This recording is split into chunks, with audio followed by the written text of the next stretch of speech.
Welcome back to the Lawrence County Oral History Project. Again, we've got some World War II veterans with us today. You know, I always look forward to meeting these gentlemen. I always have the opportunity to talk with them just right before we start airing, and already starting to hear some of the stories that they have that they're going to relate to you.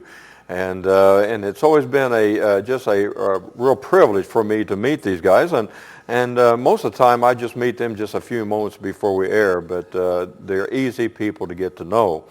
And my name is Norm Taylor. I'm the co-host for this program, and we're glad that you decided to join us today.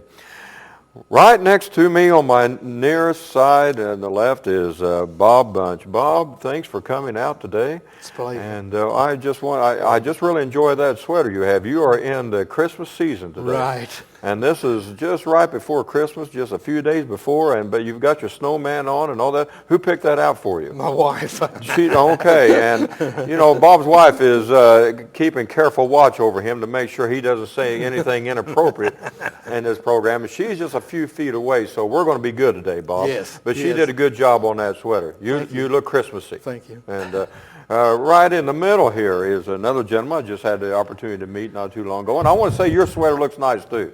Navy sweater. And as you can tell, these are both Navy men that we have here today, and this is Dick Griffith. Dick, good having you today. Glad to be here. Very glad. I always enjoy the hats that you guys bring in, and a little bit later I sure want you to talk about your hat. And Dick brought about some pictures and memorabilia that I've had the opportunity to look at, and hopefully we'll get to talk about that. And then on the far side of the table, well, my co-host today, and he's been on the program so much. And then whenever he's on a program, then this program just sells like crazy. It just doubles my listening audience. Lee Hutchinson is on the program. Lee, welcome back. Well, all I can say is my salary should be doubled. Well, it should be, but you know, Lee, you're making the very same amount that I'm making, and which is zero. So that's where you're at. But it's always good to have Lee. Lee, the pay isn't well, but it's a worthy effort, isn't it? Yes, it is. What we're doing, Lee. This has become a very interesting program, and we had a lot of good comments from it. And you know, it's a very important program. It's something that I take a lot of pride in, and people are enjoying because of the facts. People that come up to me and said, "I didn't know that." They'll open up with that statement, and I like hearing that because that's what we're trying to do. We're trying to educate people. We're trying to preserve a part of World War II today. Well, and we're trying to get veterans to come, World War II veterans especially, to come forward and tell their tales. Right. So if you people know, in the audience, know anyone who should be on here, well, we'd like to hear about them. We'd like to have them call, and there'll be a notice at the end of the program where to call. Lee, there's a lot of people still don't want to talk about their experiences in the war. Why do you believe that is? Well, it's hard to adjust to something if you've really been in actual combat. A lot of people don't want to talk about it. They don't want the memories to come back. Mm-hmm. Others just a little bit of camera shy, and some just don't give a hoot. It's in the past, and they want to forget about it. But we think that the children, the students today, ought to have the opportunity to hear these stories, right. And these stories are put on BNL closed-circuit television, mm-hmm. And they are available to anybody who wants to purchase a disc, and they're free on Channel 14 to the people who want to watch them. Right. Do you feel like that people they have opened up a little bit? You think since we've been doing this though? I think this has helped a little bit because we just sit around and talk like we were down at Arby's, right. And we just sit and talk, and there's no pressure, right. And the program can be edited, right. So there are no mistakes. Well, we make a few mistakes, but we close them up. Okay, we cover them up. That's right. Well, Lee, thanks for being here with us today. Bob, tell me, when were you born and where were you born? I was born down in Englewood in Lawrence County in November 29, 1923. Now, this was way back in Depression, you know. Mm-hmm. And a lot of people don't believe this. But I was born at the stroke of midnight. And the doctor told my mother, my birthday could either be the day before Thanksgiving or Thanksgiving Day. So she chose Thanksgiving Day. Okay. But President Roosevelt, they tried to spread the two holidays there as all they could. And with leap year, I don't think my birthday will ever come on the 29th. I don't think it will. Okay, so so every time whenever we have Thanksgiving vacation and the holidays, do Because you of think me. that it's celebrating your birthday? My wife says I'm her turkey. Well, On turkey. okay, well, you've been a very nice turkey, I'm sure, over the years. Thank Haven't you. you? Well, I hope so. Well, I so, hope too. so. Well, so every Thanksgiving now, I'm going to be thinking about, well, this is Bob's birthday too, Yes. and that's so. Do you usually get a birthday cake on Thanksgiving with turkey? Most of the time I do. Okay. Yes, I do. Okay. You can tell by looking at me, I haven't missed many meals. And you- Postponed a few, but Okay, well, Bob, and you were born in Inglewood then, and in 23, and you could probably remember a little bit about the Depression then. Yes. Well, what's some of your early, we're going to be mainly talking about the war, but what's something that really sticks out in your mind that you remember about the Depression era? You were young then, you were just... yes, just a kid. Yeah. One thing that really sticks out, it seems like it takes a catastrophe to bring our people together. And back in the Depression, people were so close. This seems like a little thing to some people. What was a big thing to us was milk. And most of us, we had, for milk cows, was jerseys. And they'd go dry at times. And we'd trade milk and trade vegetables and trade fruits. And what one didn't have and the other one did, we'd trade. And the beauty of it was we were all poor, but we were all in the same boat and didn't realize it. And people really got along real well. One time, as I got a little older, someone had a visitor from way off, and he made a remark. He said, "I've been visiting in many homes, and I can't tell which kids belongs to which parents and which home, because they're all treated the same any place they are." So along with the bad, there was good times. So there was was a good sense of times. community, there was a And sense that the neighborhood was very close. And another thing that was close was our church, a strong belief in God. And everything that happened in our community was the church was in the center of it. And we met at different times and played croquet at night and had taffy pools and popcorn and had big old times. Yeah, and so the people, it was when you look back, it was a very difficult time. Yes. But when you look back Yes. to you, was it a special time because of that, of the uniqueness of the neighborhood, of people actually bonding together? Was this something special to you then? Yes, and Ron, I firmly believe that going through the hard times, it made us a better adult, made us a better person, made us more caring of the desires and the needs of other people. Yeah. So you went through some very difficult times in the 30s, and of course, then when you were kids, you had no idea about what the 1940s was going to bring. No, we didn't think that was just a way of life that would go on and on and on and on. You know? So when you think about the 1930s and the 1940s, I mean, it was life-changing for our country, but these were terrible times. Yes, they were. But yet, people pulled together. You know, you found a neighborhood that Yes. pulled together and a community that pulled together. My grandkids don't believe this, but we didn't have a electric light. Well, we didn't even have a lamp that you could really see for me to get my studies and my brothers until I was about a junior in high school. And my dad saved money and bought, remember the Aladdin lamp? Bought a big old Aladdin lamp, and boy, I thought we'd died and gone to heaven. It was so nice Well, to be able to see at night.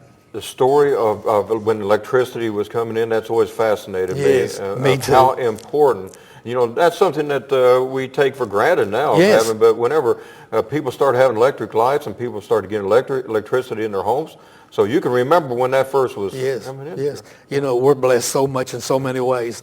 I think about this all the time. Water. Right. What if all of a sudden we didn't have water, precious water? Well, like you said, just you didn't have milk. You would have been rationed. I know Yes. in the Depression in World War II, Yes. where sugar, milk, and some of these commodities. Tires and all this. So that becomes very special once you don't have it. It's like we say, though, we don't miss the water till the well goes dry. Right. And in the Depression, that well was running dry. Well, in a lot of ways. Yeah. In World War II. Close most of the time and dry a lot. There's a great interest in the life in the Depression. People like to read about life in the Depression because you had a basic home with no water, no electricity, an outhouse on the alley, and starvation staring you in the face week to week. Right. I have a teacher in New Jersey who uses parts of my book to teach about the Depression. And he had the kids write reports. Yes. And they couldn't believe that people lived that way. They couldn't live without their iPods or television, et cetera, cell phones. And you know, it's a And they good said it lead in their papers. I wouldn't want to live that way. It's a good lead-in because actually in January I'm having a show on the Great Depression. Yes, that'd be so, great. And there's a lot of interest there. It was and, tough. Yes. And so that's true. And I was just thinking about Christmas time, Lee. You made a mention in your book, and one of the ladies I'm having about Christmas in the 1940s here coming up.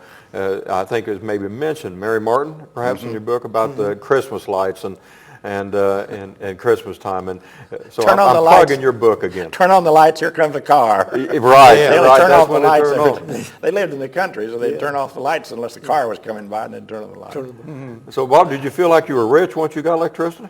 Oh, yes. Yes. Yeah. I never could till later, till I studied electricity and done electrical myself. How we can get these lights through a little bitty wire about that big, and how can we send a picture from here to California, say? Yeah. It just blows. I know how it's done, but it just blows my mind. Yeah. And So did people come over there whenever you got your lights? Did the people come over there? Well, we all got them about the same time. About the same time. So the whole place was illuminated. Yeah, big deal. We had one wire from the ceiling, had one bulb. Oh, okay. When you first had electricity, it was one bulb and one bulb. Okay. You when did you become a two-bulb house? Much later. Okay. Much later. Okay. Another thing that I remember, Ron, that to me, as I look back, was important. One time we were breaking ground in the early spring to plant corn. Well, me and my dad was in one field, and my brothers were in different fields plowing. And my dad started along the fence line on a neighboring farmer, and he hadn't plowed a bit.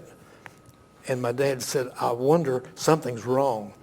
He said, we'll go ahead and plow till noon, and I'll go over and find out. So he come back and said, he is sick in bed, and he's about to have a nervous breakdown because you got to get corn out kind of early to make a good yield. Beans will make quick, but corn won't. He said, what we're going to do, we're going to drop ours and go over and plow his farm and plant his corn and then come back and do us. And that made a big impression on me. And I thought, boy, in today's time, they'd have their hand out. How much you going to pay for this? All right. Not then. Yeah.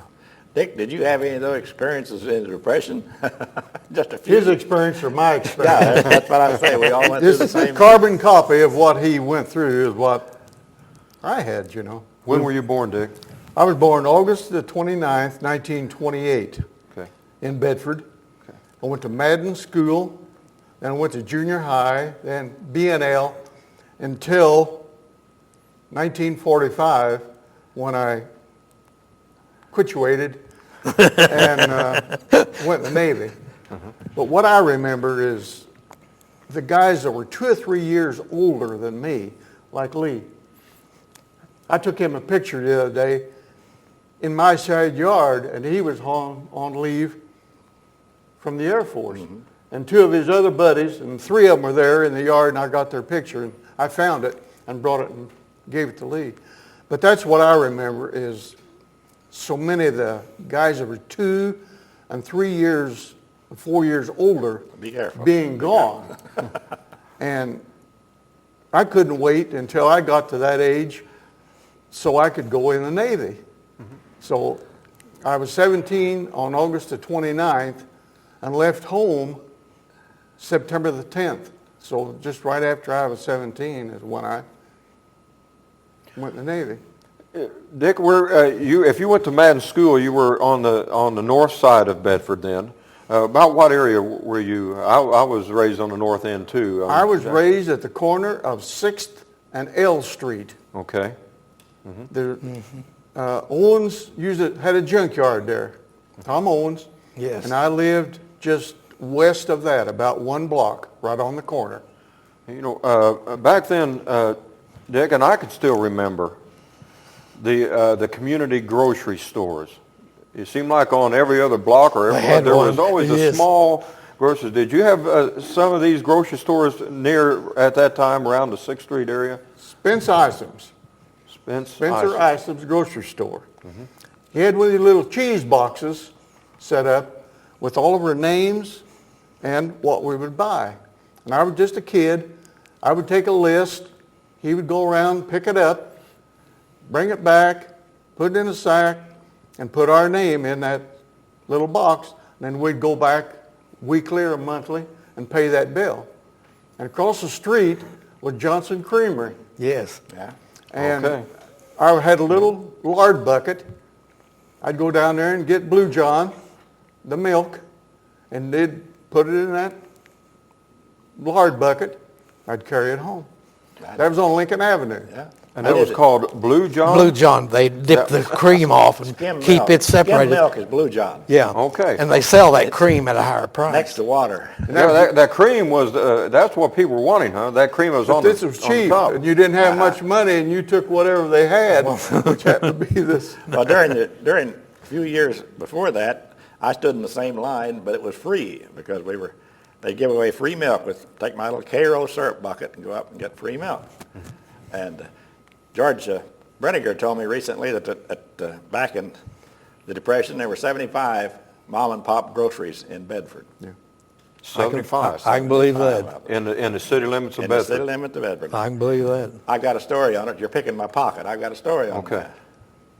that. But like you say, they ran the bill, and some of them went broke because they were too generous, and families would run up a bill and leave. You remember Bishop's grocery? I remember, I was more in Dutchtown. I had the Garrison, Yeah. Grubb, Jingo, Fields. Well, the most famous one was Idris.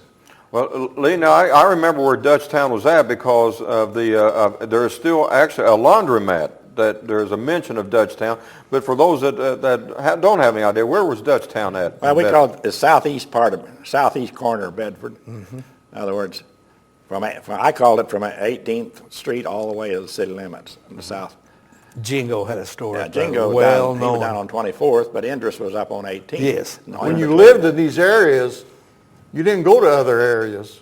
Up in the north end of town where I lived, you didn't go to First Park, which is over on the other side, or you didn't go down in here because I was probably in junior high or high school before I ever went to town. And the only way I'd go to town, I'd go up and walk down a railroad track and walk to town. There were no cars, you just walked. And we had gangs. You didn't really want to go to the other gangs. True. Gangs of kids. The Dutchtown gang, the 14th Street gang, the North End gang. Only time you get down there is maybe Halloween. Then you go down there and tear up something. Oh, okay. Leave. So now, people probably would not be aware when you're talking about gangs, your own street gangs. Now, they weren't They were not like the gangs that They a lot weren't of people are drug gonna gangs. think. No, gangs no, or right. murderous gangs. They were just.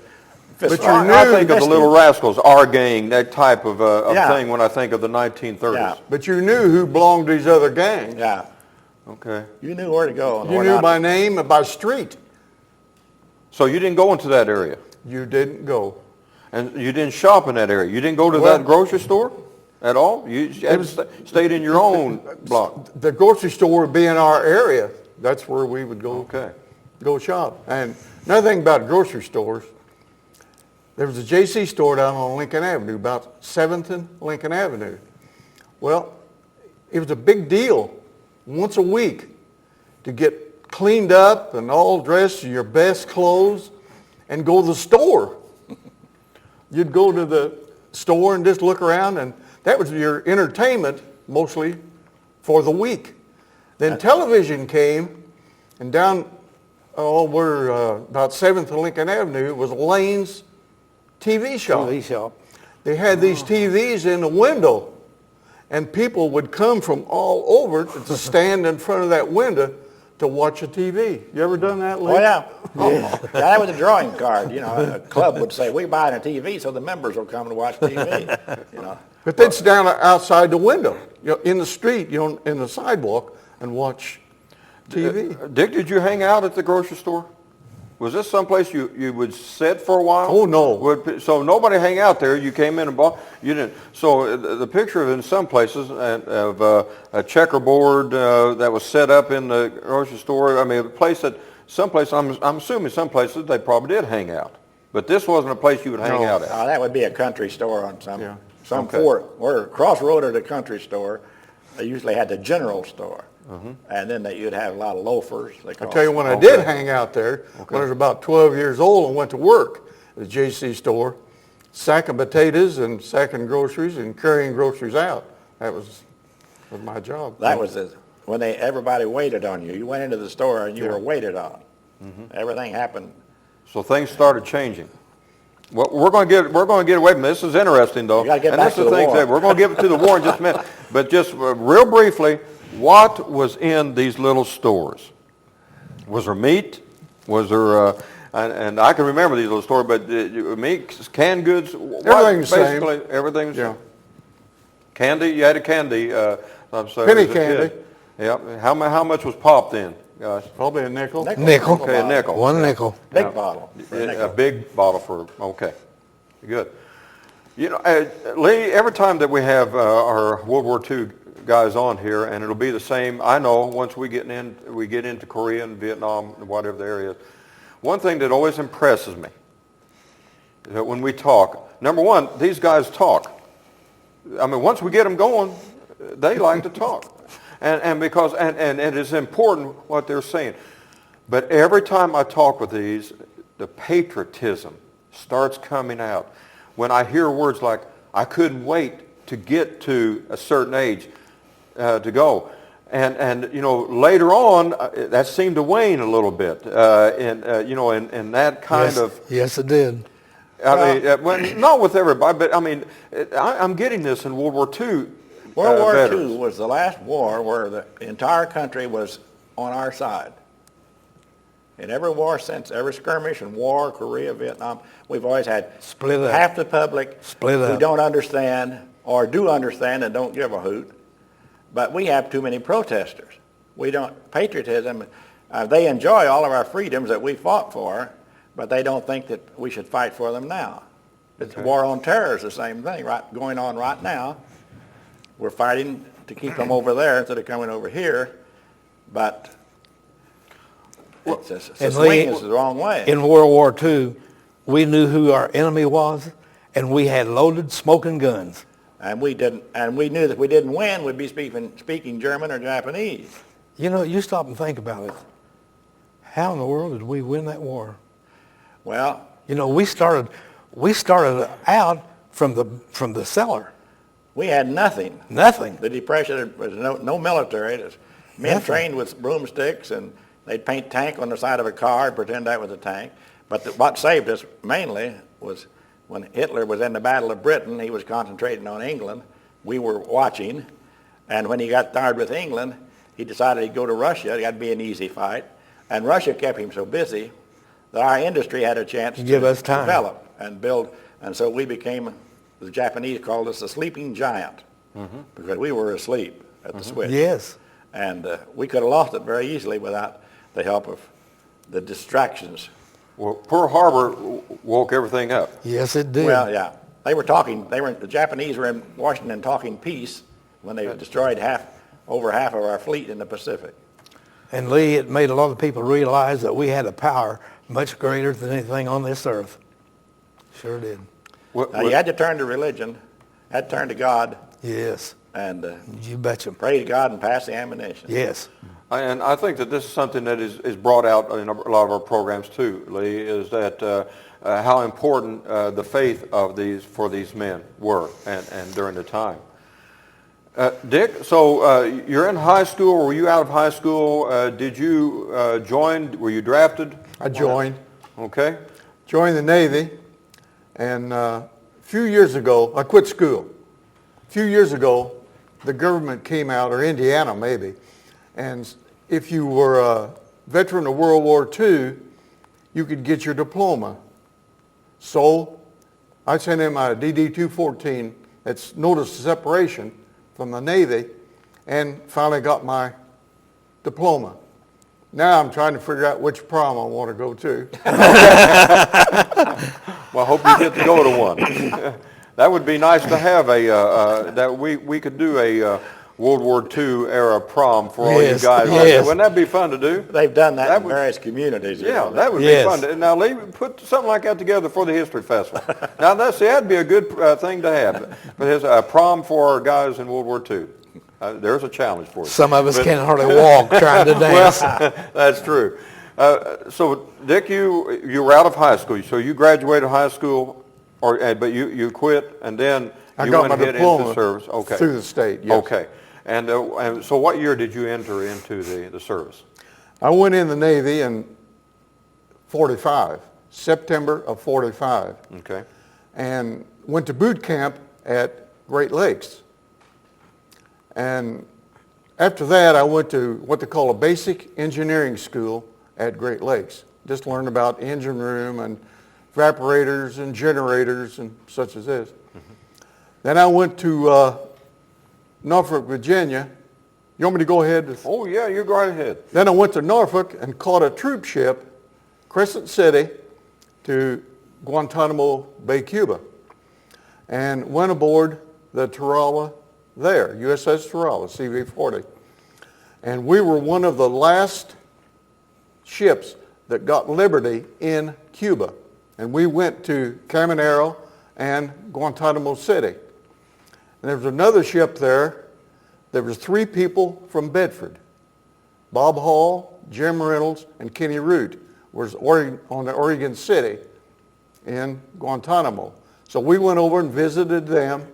And there was one man from Bedford on the Tarawa ship I was on.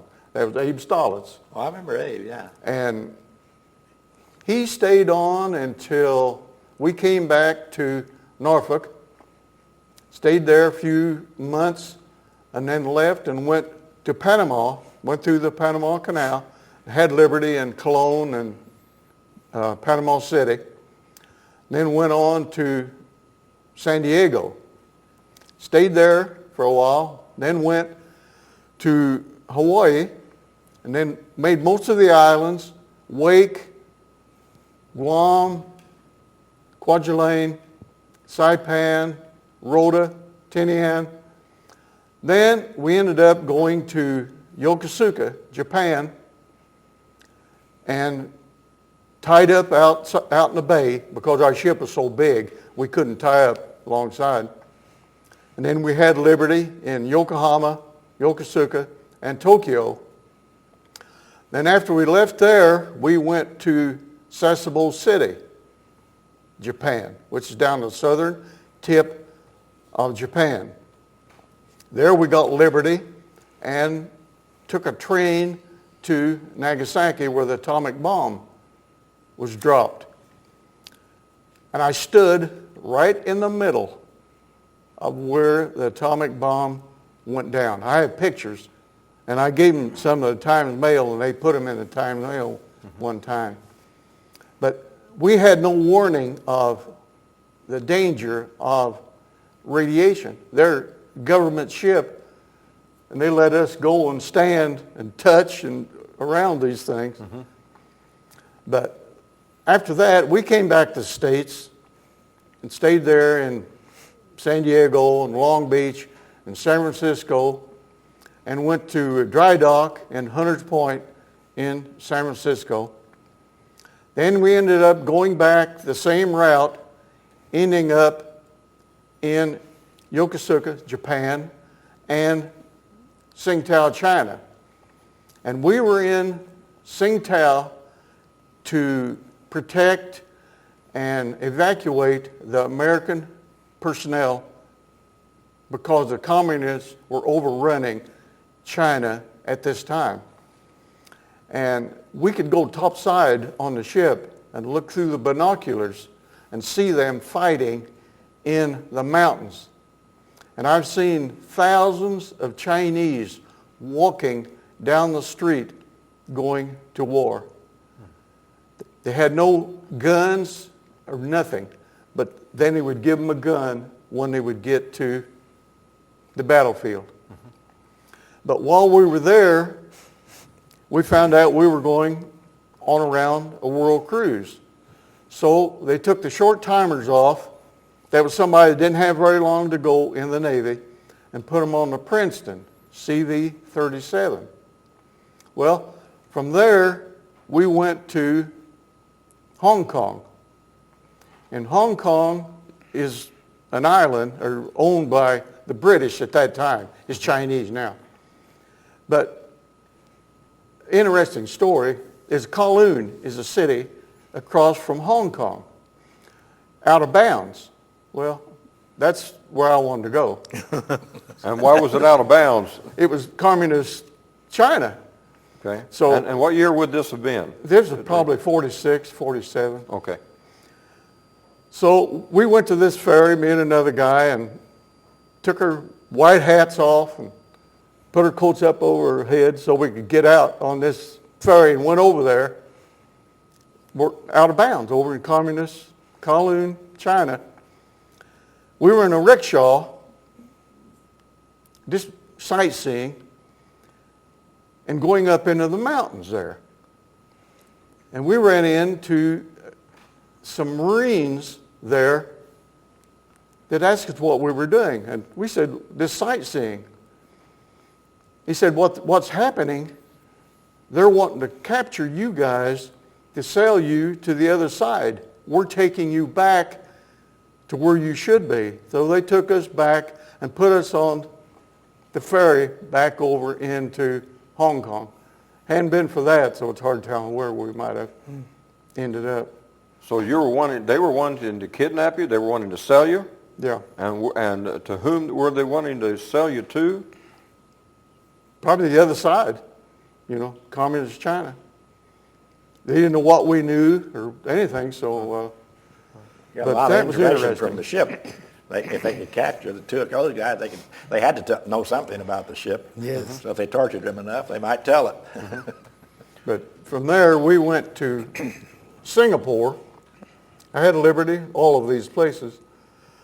And then from Singapore, we went to Colombo, Ceylon, and had Liberty there. I had a chance to go to the Tooth of Buddha. They worship this. It was way up in the mountains. And they had flowers and all these things where they would worship. I have pictures of this on too. But that's one of the things that I got to.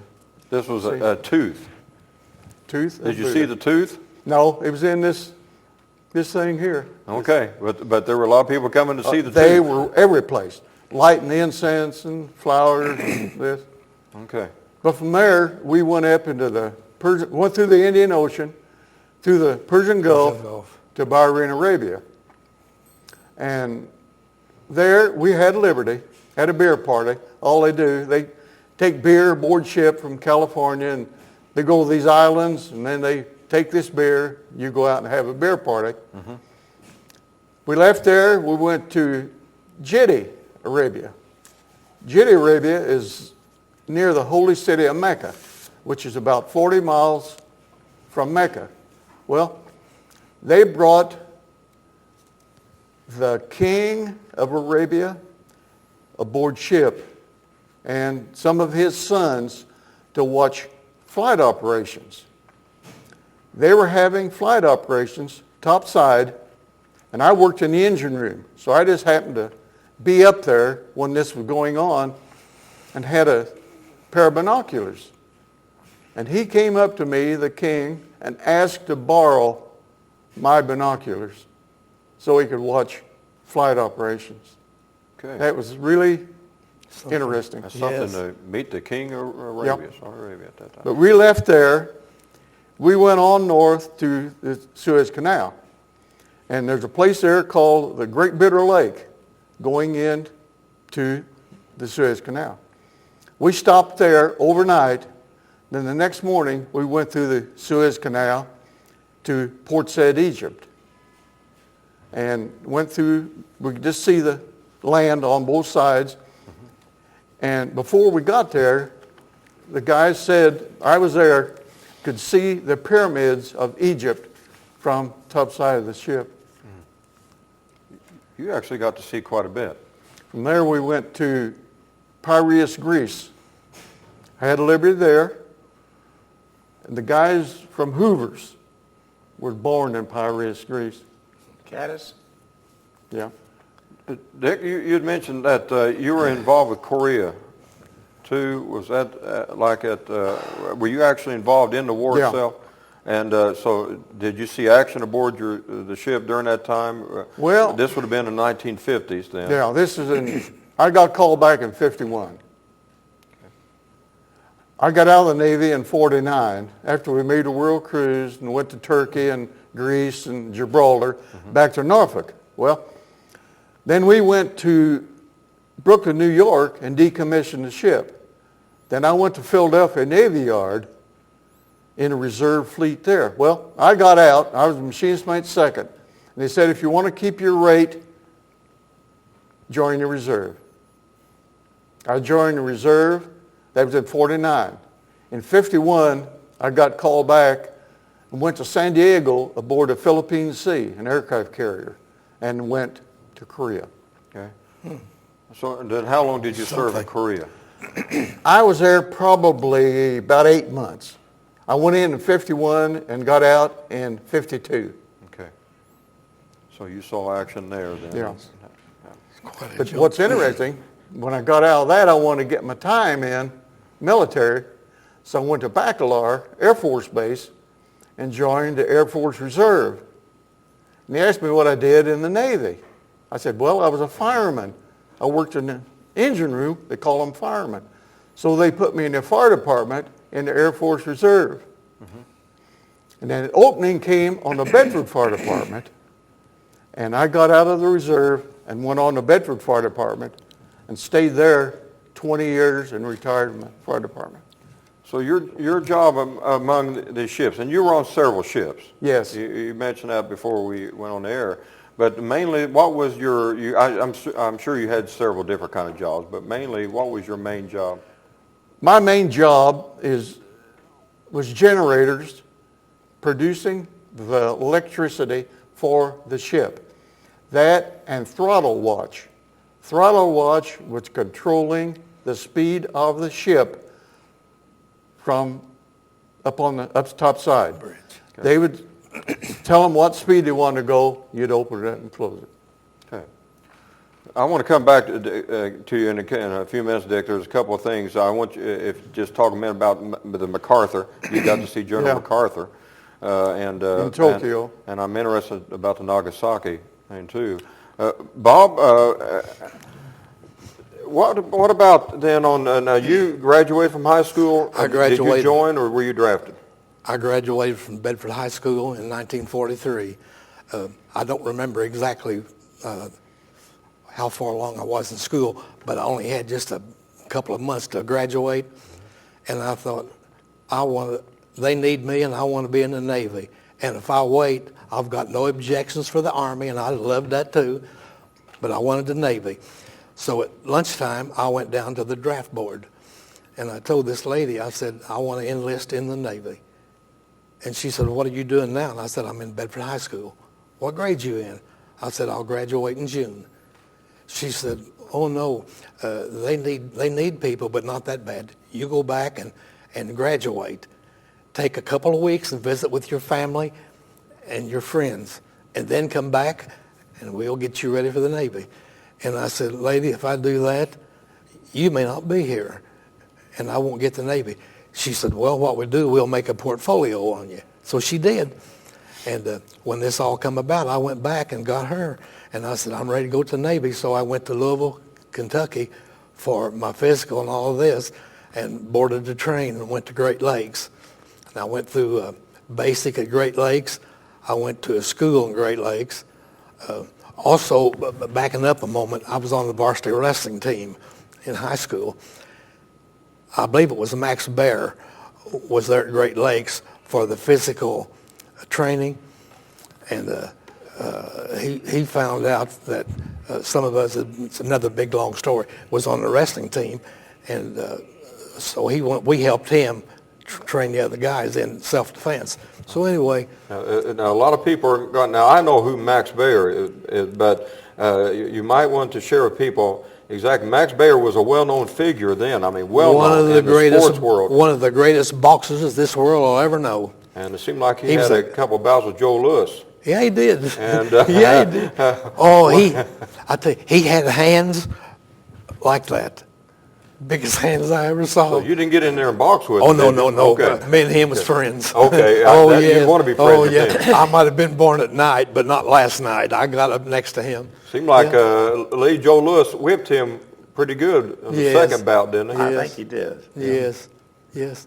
So from there, I went to Norfolk, Virginia, to go through DE school. What that school consisted of, we were going on a fighting ship that would fight submarines, and it was a submarine school really, for us to learn submarines, how they operate, how they think, and all this. And the ship I went on was the DE USS Braunstein 189, and it was just under a can, pretty good sized ship, specially built to fight submarines, and it was well armed. And right before we graduated from that, we'd go aboard ship then, a gentleman come in with about 4 pounds of gold on him, and he was the head honcho over the submarine fleet, and he was wanting volunteers for submarine duty, and he chose guys like me that were short, you know. You see pictures of submarines on the TV, and they're bigger than this school. But they're not. They're building them bigger now, but not back then. And I told him, I said, no disrespect to you, but after going through this school, there ain't no way. I don't know what ship I'm going aboard, but that's where I want to go. So I did. You didn't want anything to do with the submarine? No. Like submarine? No. So I went on there on that ship, and our job, we were in the North Atlantic, bad duty. The Atlantic Ocean's always rough and cold, bitter cold in the wintertime. And our job was to zigzag all around the North Atlantic, seeking out submarines and sinking them. Problem they had was that when they got into the war, the enemy subs were sinking our supply ships. Well, supply ships had to get through, and so that's what we done. I don't remember how many we sank, but it was quite a few. I wish I'd have brought some pictures too, but I didn't know about this, so I didn't bring any of them. Were you on the sub chaser in 44? Uh-huh. I mean, you had to take some basic training, et cetera, and then you're doing duty in Atlantic in 1944. Mm-hmm. Great. 1944. How did you know, now, we've talked about this on earlier, but oil spills, how did you know that there was a submarine in the area? What they would do, and this happened to us a lot of times, you come in contact with a sub, we would, you don't want, that ship don't want to be still. You want to be zigzagging or circling that sub. And a lot of times, they'll do a lot of things. They'll put clothing in the chute where they fire the missiles out, and fire those clothes through there, and you'll think, boy, it's sunk, and there's all their clothes coming out, and they'll turn loose gallons and gallons of oil, and really, you don't really know what's happening. The first thing you think, well, we've really got him in trouble. Then on the other side of it, you think, well, they just turned oil loose to try to fool us. Now, one time on Valentine's Day, we sunk what they call a cow sub. It is a monster sub, and It's a cow enemy sub? cow sub. COW. What its job was, it came out and contacted, this is enemy, contacted their subs and refueled them and resupplied them. And our sonar picked up one of those dudes and didn't know what it was at first. And we didn't know what it was until we got in battle with it. And Now, they were trying to take you out as well. Do you Oh, remember yes. being fired upon? oh yes, I was several times. We were always watching guard, and we had guards down each side of that ship, rear and aft, and on the superstructure deck, and way up in the crow's nest, with binoculars looking out on all four sides, so we didn't miss anything. And one time when I was on lookout, I said, once you see that missile coming through that water, you don't have to think, is that a fish? You know what it is. And I've seen them reasonably close to our ship, and we had a tight ship, and everybody knew their job and done it. When we went aboard ship, one of the first things our skipper told us was, whatever rate you come aboard this ship on, that's what you leave here with. He said, we went to Bermuda for a shakedown cruise. What that is, you do everything that ship will give you. Our skipper, I got the feeling he's trying to turn it over at times. And we shot torpedoes and fired all guns at once, and just to make sure it wasn't going to come apart. And our skipper was a fighting man. He'd go out of his way to get in a fight. And Bermuda was a beautiful place. I've got pictures of it. It was 19 miles long. That's all it was. And it looked when we came up to it looked so small out there in the big ocean, you know. And in 1944, like I say, we zigzagged around, and we never knew where we were. I could have found out by going up in where all the thing was going on, but I never did. And one time, about mid-44, the boatswain mate piped down, which is blowing a whistle on the PA system for all hands that could get free, that didn't have duty, and all could get loose, free of their chores, to fall out on the superstructure deck. And we went up there and fell in. Skipper come down, had a couple of lieutenants with him. And he said, men, I got a hypothetical question for you. He said, if I would tell you men, I need somebody to go in on an island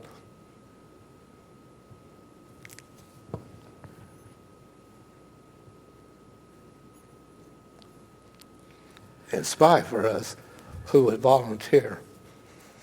Anybody that would volunteer, step forward. They all stepped forward, but 3 of us. And like I say, our skipper was a fighting man.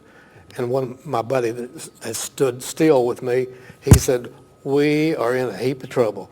We will be on KP duty for the rest of our tour. And I said, I don't care. I'm not going to lie. But the thing is, I wouldn't be afraid. I'd be scared half to death. So he said, okay, all you brave men that stepped forward going back to your duty, but you 3 that didn't, stay put. We did. When they left, he said, you guys follow me. So when we saw we was going up to his quarters, the one that was behind me then said, I told you, we're going to his quarters, and he's going to tear us up, and he may throw us over the side. So we went in his quarters, and he fastened the hatch down, and leaned his chair against it, got him a cup of coffee, and told us we could have coffee and a cigarette. I didn't drink coffee or do tobacco. He said, guys, I want to ask you right now, do you 3 men promise me that everything that is said in this room stays right here? I said, yes, sir. He said, okay. He said, that wasn't hypothetical. He said, the enemy has slipped in and taken over a big island. It's several hundred miles from here. And I got word from Washington, We got to have it back at all cost. I need one guy to go in and don't go ashore. Just go in and hide, and you got 24 hours and find out what they got, how well they're armed, and how long you can tell how long they plan on staying. And we need to know because it's located in a spot where we need it for planes coming across landing, refueling, and all this sort of thing. And I said, Skipper, I'll go. He said, I thought you was afraid. And I said, no, I'm a coward. I said, I got a question. He said, okay. I said, how come you didn't choose one of these big brave boys? And he said, don't want them. Don't want them. He said, I want somebody that's human enough that they're going to slip in there and find out what we want to know. Two things. We want you back. Second thing, we want the information. And he said, why are you volunteering? I said, well, these men are all married and got families, and I'm single. I just turned 18. And he said, okay. Said, you other two men can go, but I don't want anything said about this.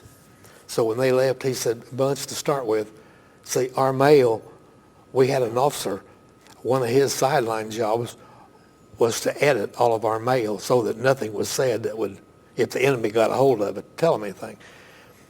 He said, you will give your letters that you write home to me, and I'll edit them. I said, okay. And he said, what we'll do, we'll take, we had these big heavy-duty life rafts. He said, we'll take one of the smallest rafts we got, and I'll send it down to the laundry, and they will scrub it and beat it and put spots of bleach on it and sand it down to make it look like it's been in the sun.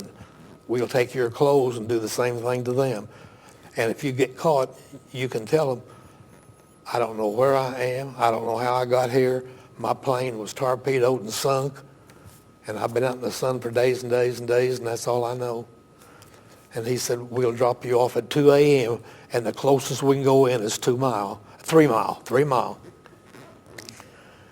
And we'll drop you off. 24 hours later, 2 a.m., we'll be there waiting for you. If you're not there, we'll come back 4 more times at 2 a.m. If you're not there, we'll have to leave you. And I said, okay. So we got that taken care of.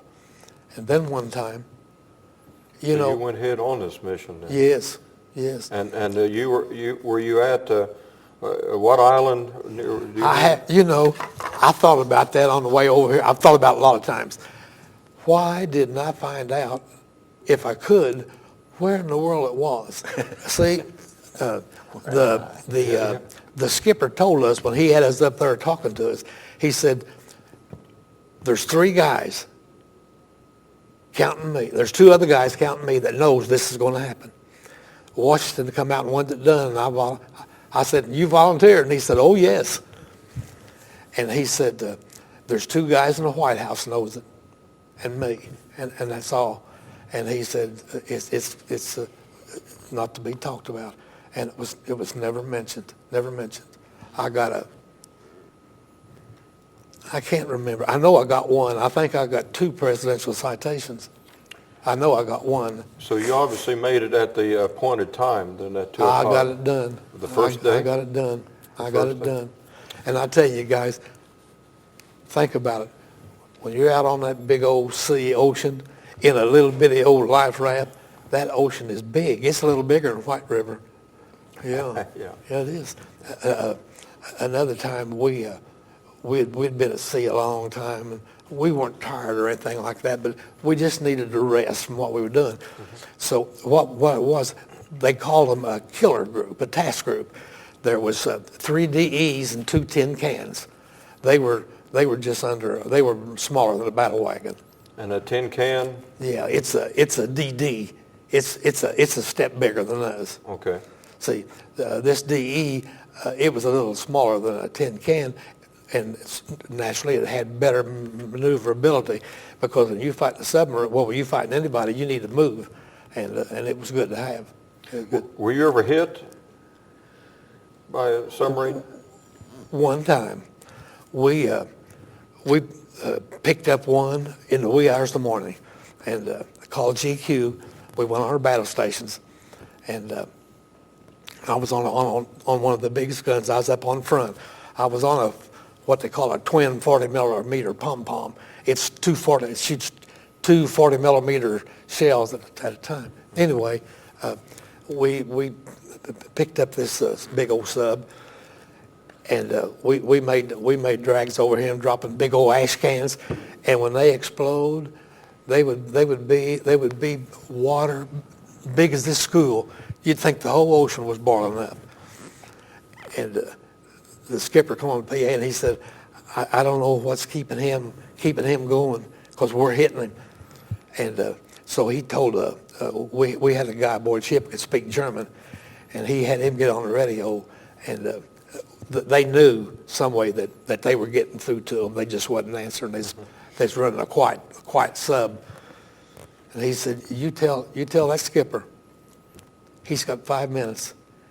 If he don't come up and surrender, we're going to blow him out of the water. Said, tell him, we know he's hurt and he can't do anything. Well, in the meantime, see, besides the 3 DEs and the 2 DDs, we had a big aircraft carrier, the USS Block Island. She stayed right in the center of us, and we were a couple miles around her. So the skipper of that ship got a hold of the skipper of our ship and said, I've got some lieutenants here. This is their first cruise. Never been in battle, never seen a sub. And they want permission to fly over and say howdy to him. And the skipper said, okay, we'll back off. And they come over, and the first one went over, dropped a big old bomb right on the conning tower. And when the submarine began to come up then, but he was a little late because his 5 minutes was gone. And he dropped that bomb right on the conning tower. And it lay there for just a moment, and when it exploded, I don't know how those poor guys took it. But anyway, they finally gave up, and all of them hit, the skipper told them to come over the ship. So we dropped a rope ladder over the fantail, over the back of the ship. And as they were coming up, the lieutenant in charge of the landing of had me and another guy carry a 45, and we crisscrossed going back and forth, watching them. And this one German, I noticed he was kind of sneaky like, so I watched him. He reached around behind and pulled out a big old knife. And when they got to the top, our men was getting hold of their arms. You know, they knew they was tired, pulling on board ship. And when he got a hold of his one arm, this German with the other was going to stab him. And I cocked my 45. And that German, he spoke better English than I did. He said, don't shoot, don't shoot. And the lieutenant said, don't shoot him. I said, I'll blow his head off. He's not going to shoot one of my buddies. That was close. One more thing. We tied up in Casablanca there during the invasion of North Africa. Well, a couple more things. And I had overnight liberty, and when I went through the checkout gates, little old 8-year-old boy sitting there. And you know, they'll always say, I'll show you around for a candy bar or a pack of gum. I want money. Money don't help them. I said, okay. So he led me around Casablanca, and I saw the place, what was Casablanca? When that movie come out, I watched it to see if it was the same place. If part of that wasn't filmed right there where I was standing in front of and went inside, they had me fooled. Identical. But when I didn't know where this young man was taking me, he was taking me down to upstairs where there was a canteen, Red Cross. Anyway, we went by. They had little old wooden stakes about 4 foot high all around, about a city lot or better, and had POWs on the back of them, German prisoners of war. And I thought, what kind of a prisoner stockade is this?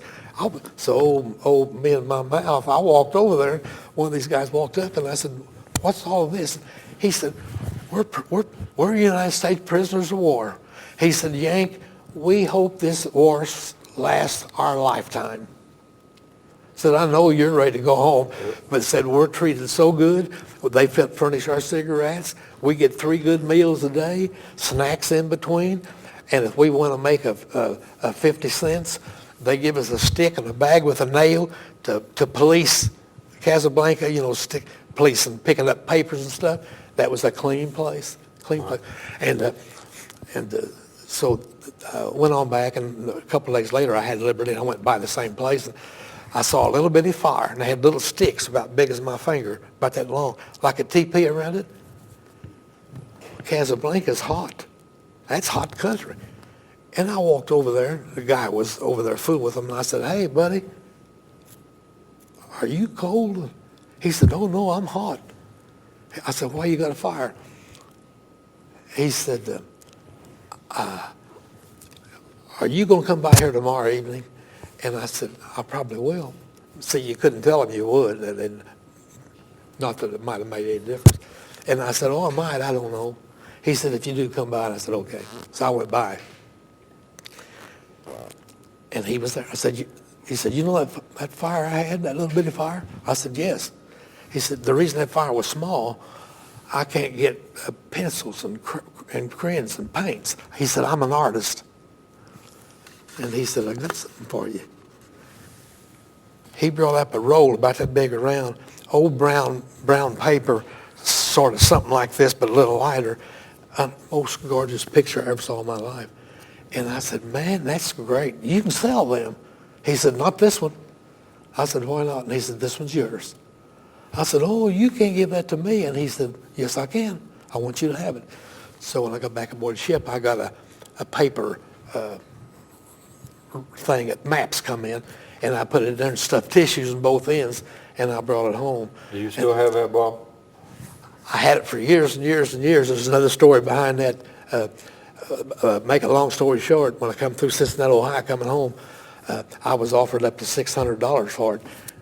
Now, this was in 46. A lot of money. Yeah. But I kept it.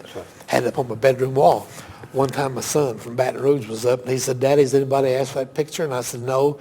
He said, will it to me. And I said, when you go home, we'll wrap it and you take it. So it's in Baton Rouge. Good. I'm talking too much. No, you're not. No, you're not. You guys always, we could have a 4-hour program, but people watch us for 4 hours. But you guys always do a good job of talking. I can do 8 hours. I believe that, Bob. But I want to, but our time is getting short. Dick, I saw such a good-looking guy in one of these pictures. I wanted to you to get a chance to show me who that good-looking guy was in that picture that you have there. If we could maybe get a shot of that. This is, again, this was, I believe, taken in Indianapolis. When I called back the second time. And this is Dick. And how old were you here, Dick, in this picture? 21, I think. And you look about the same as you do. No, 23. I'm sorry. About 23 years old. And were you married at this time? Married at that time. Okay, so this is a great shot of you. You remember what car this was right next to you? That was my car. This was your car? What kind of car was it? There was a 49 Mercury. 49 Mercury. Bought it brand new when I got out of the Navy. Well, you're proud of that car. Yes, that's sitting right there. I wish you still had that, Dick. I've got a small model of it. I like to have it now. Model of it at home. Dick, I'd like to also see, you brought some medals or something there. Can you kind of hold that up? Can you give us a little bit of history of that? And what's this about? The top is a good conduct medal. The far left is a China service medal for service in China. And the one on this end, on the top, is a American Theater. Yeah, American Theater. The bottom one is a Korean Presidential Citation, the striped one. And the next to it is Korean Service Medal with 1 star there. And the other ones are just European theater and Asiatic theater, such as that. That's what I wore on my uniform. You got to see a lot in your time in the service, Dick. Yes. Just briefly there, Dick, you mentioned that you actually got to see the great General Douglas MacArthur. I was in Tokyo on Liberty and at the Imperial Palace. That's what I went there for, to see the Imperial Palace. Well, we saw a car sitting out there, had these 5 stars on it. We knew something was important. So we stood around. I had a camera. It wasn't long until MacArthur came out of his headquarters, and I took a picture of him in Tokyo. Did he look pretty much like you thought he was going to look? Just the same. Uh-huh. Did he have a pipe? Can't remember. He probably did. I always picture him with that corncob pipe. Yeah. MacArthur. I'll tell you something else. We were in Guantanamo on shakedown, and I had the chance to eat lunch with Father Flanagan. See, that was interesting. Yeah. He came aboard ship. Father Flanagan of Boys Boystown. Boys Town. fame. Yes, one of the great movies that I always like watching this time of year. In fact, Mickey Rooney. Was Mickey Rooney in that? Spencer Boys Tracy Town? was I Father believe he Flanagan, was. and Father, Mickey and Rooney you was- met Father Flanagan? Yes. I was What was he like? just a man, he just came aboard ship to see the guys aboard ship, He was there to, Was he pretty friendly? oh yes, very friendly. Very friendly with them. He may have had some boys aboard ship that had gone to Boys Town. That's very Yeah. true. Well, every time I think of the Boys Town, boy, the work that Father Flanagan did. Yes. Dick, we're going to kind of end up. How did your time in the service then influence the rest of your life? Well, I hate to say it, but I never did like the Navy, Okay. I never had any shore duty. I was always away from home. I'd be out months at a time. Right. And never had shore duty. So when I got out, I wanted to keep my time, so I joined the Air Force Reserve. I needed 20 years to get a retirement. So when I went in the fire department in the Air Force Reserve, an opening came on the Bedford Fire Department. Funny, they led me to believe that I couldn't be in the reserve and be on the city fire department too, so I dropped out. So that kind of influenced my life there, because I ended up in the fire department. So you got to see a lot of places, but actually didn't get to spend a lot of time in a lot of the places. Then. Well, we would get liberty Uh-huh. every place, Okay. almost every place we, So you got to see something, and We it was all went. paid for. You didn't have to pay for a dime of that travel. yeah, true. Yeah. But this Tsingtao, China was a resort town that the rich Russians came to, just like Florida. People would go to Florida, they would come to this Tsingtao, China, and there was a lot of Russian shops there, pastry shops and a lot of places such as that. And I visited a lot of them in Tsingtao. So Ron, many stories. I got one more interesting thing I Okay, need Bob, to tell. right ahead. I know you've been waiting, just tearing at the bit to tell it. Right I ahead. need about 4 more hours. I know you do. When we came out of Casablanca, you've probably seen pictures of the rocks of Gibraltar. And that's in the Mediterranean Sea. And I thought it was a picture, but they're there. Oh, they're a mile high. I don't know how long they are. I couldn't see the end of them. But anyway, we come out and I wondered, why are we leaving the rest of the ships? How come we're not going back out and looking for submarines? We're going by ourselves. So you wait till you get 3 miles from land before anything comes on the PA. We got 3 miles out, and the beeper come on the PA, and the skipper said, I know you men are wondering why we're out here by ourselves, but you know me. And I said, oh yeah, what's he volunteered us for now? He said, the Polish government, the Germans are right on their heels, and they're right close up the coast of Africa at Dakar. We were Oran, Algiers, and all of Tunisia, all up through there. And in Dakar, there's $40 billion worth of Polish gold, and the Germans are going to get it. and they contacted our government, and I volunteered for us to go get it and take it back to the United States to store it. So we went up there, and boy, before we even got reasonably close, you could see bombs in the air and planes going over and all that. Well, when we went in, thank goodness we could go into the pier and dock up right against solid ground. And they had this black army, big guys. They had arms that big, and they had these pigs of gold, and they put them down in our pontoon tanks. That's the very bottom of the ship. And then when it was all put in there, they locked that and sealed it, and we brought it back to the United States. And I noticed these guys, they'd pick up that gold, and I had two of us had duty walking back and forth out on the dock. They just pick them up, put them on their shoulders, singing, going in to put it down below decks. And I told the lieutenant that was on guard duty with us, I said, I thought those pigs were heavy. He said, didn't you ever pick one up? And I said, no, but I always wanted to. And I said, can I? And he said, yes. And I went over there. I was going to snatch that thing up, and I almost hit the ground. They were big and heavy. Now, pictures of gold I've seen are small. These were about that long. That's a lot. And we brought them back, and Skipper, on the way back, Skipper come back on PA, and he laughed, and he said, I didn't tell you this, but Washington warned me and told me no fighting. Said if a submarine wants to jump on us or anybody else, to run and get this gold back to the United States. You had probably the most valuable cargo you're ever going to be around, with the exception of your wife. I'll tell you one more thing. Well, go ahead. We're not done yet. No, that's true. Go ahead. We were coming through the Mediterranean, and a ship was refueling our ship.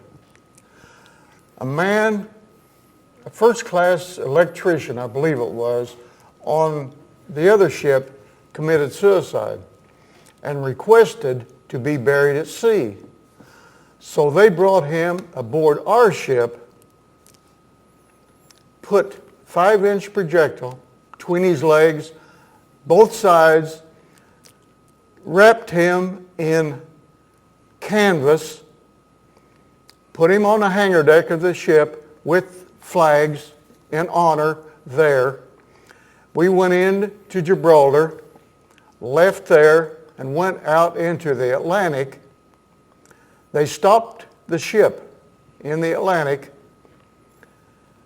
and there's 3 elevators aboard ship. There's one that's a deck edge elevator.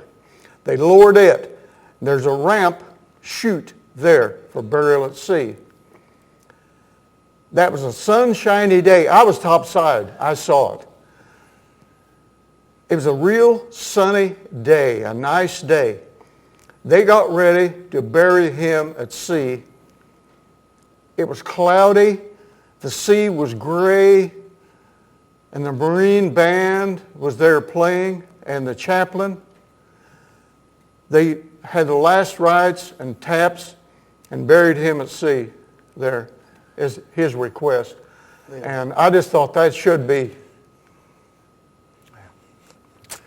That's a good way. Thank you, Dick. That's a good way to end this program. A while ago we started. Well, I don't guess we're going to end the program. Someone said veterans got different reasons for not coming here to do this, but a lot of them that's been through it, they have a tough time. Yeah. You know, we appreciate so much. Bob, thank you for coming, sir, and sharing your stories. Dick, I can't reach you, but I'll shake your hand. Okay, well, I guess I can reach you. Dick, thank you for telling your stories. Keep us in mind for our History Fest in April. We're featuring veterans, have a little program in the Stalker School auditorium. So kind of spread the word and keep us in mind. We're going to have the opportunity. Lee is he's going to be in charge of this program, but in April, we'll have the opportunity that everybody that hopefully most of the people that you've seen on these programs, that you're going to have the opportunity to meet and talk to at the History Festival for our special veterans program then. Lee, thank you for coming back. This has been another segment of the Lawrence County Oral History Project. Again, if you'd like to be a part of this project, give me a phone call or email me. You'll see our phone number and email at the end of the show, or you can contact Lee Hutchinson, and again, his phone number will be at the end again. Again, thank you for joining us, and until next time, take care.